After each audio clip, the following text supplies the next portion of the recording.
بسم اللہ الرحمن الرحیم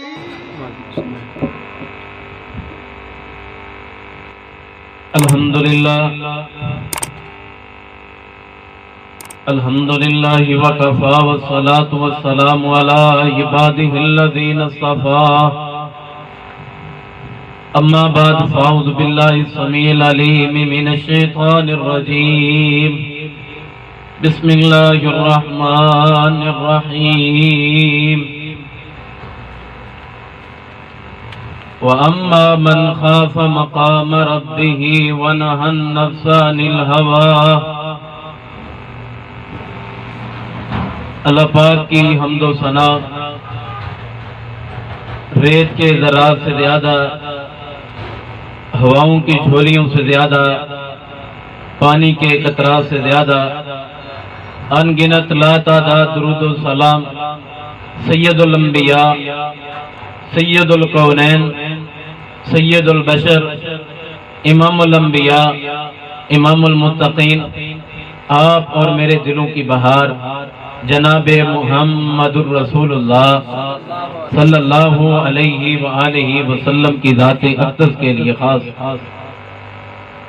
حضرات ذی آباد،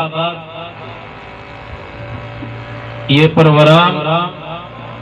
اور دینی دعوت کا سلسلہ اور آپ کا یہاں پہ تشریف لانا یہ کسی باعث رحمت سے کم نہیں ہے۔ ہم سے مال و دولت رنگت میں کتنے زیادہ آگے اچھے، جن کو دنیا اچھی کہتی ہے، وہ اس وقت شراب کے دھندوں کے اندر پھنسے ہوئے ہیں، وہ زنا کے اس پھندوں کے اندر پھنس چکے ہیں۔ ان کا رہنا، ان کا یہ تمام کچھ، ان کی زندگی ایک بیکار تل بیکار ہوتی جا رہی ہے۔ ان کی زندگی کے اندر وہ ایمان کی مٹھاس، وہ ایمان کی شرینی، وہ ان کے وجود کے اندر سے ختم ہو چکی ہے، جس کی وجہ یہ ہے کہ ان کے دل کے اندر سے خشیت الہی ختم ہو گئی ہے۔ انسان کے دل کے اندر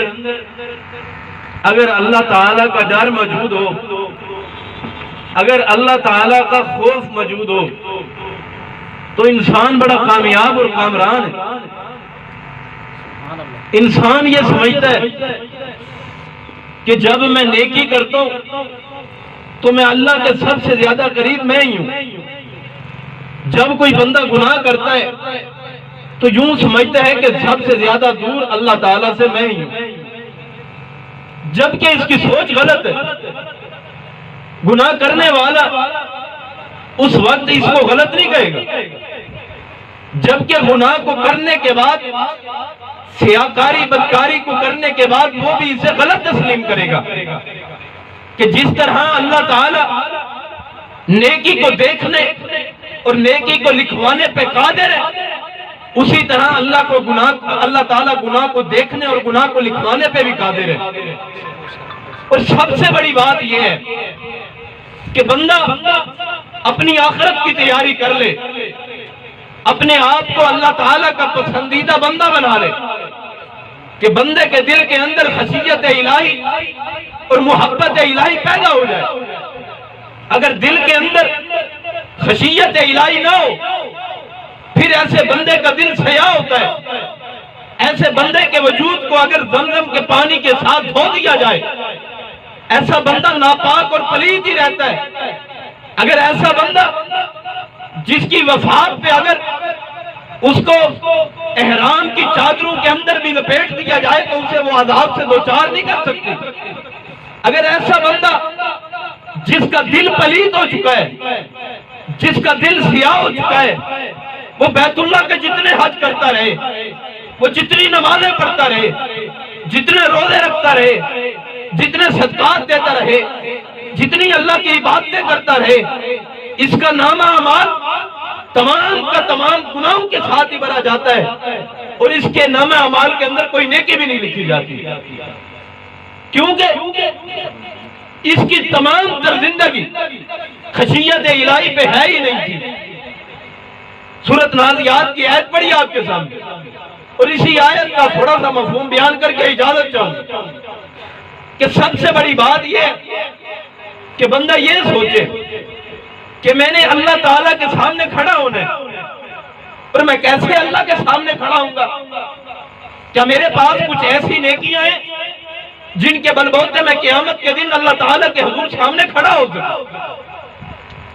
ذرا 2 منٹ کے لیے ذرا تصور کریں، ہم اپنے گھروں تک نہ جا سکیں،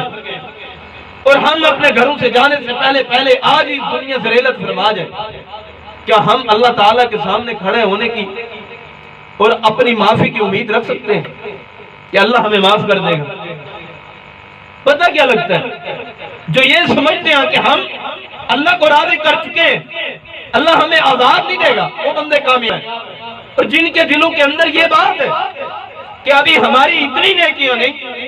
کہ ہم گھر تک چل کے جائیں اور پہلے موت آ جائے اور رب کے سامنے کیسے کھڑے ہوں گے، ان کے لیے یہ میری دعوت ہے، ان کے لیے یہ میری فکر ہے کہ وہ تیاری کریں کہ ہم نے اللہ تعالیٰ کے سامنے کھڑا ہونا ہے۔ جب بندے کو یہ کوشش ہو جائے، یہ تڑپ پیدا ہو جائے، یہ خواہش پیدا ہو جائے کہ میں نے اللہ تعالیٰ کے سامنے پیش ہونا ہے، بندہ ریاکاری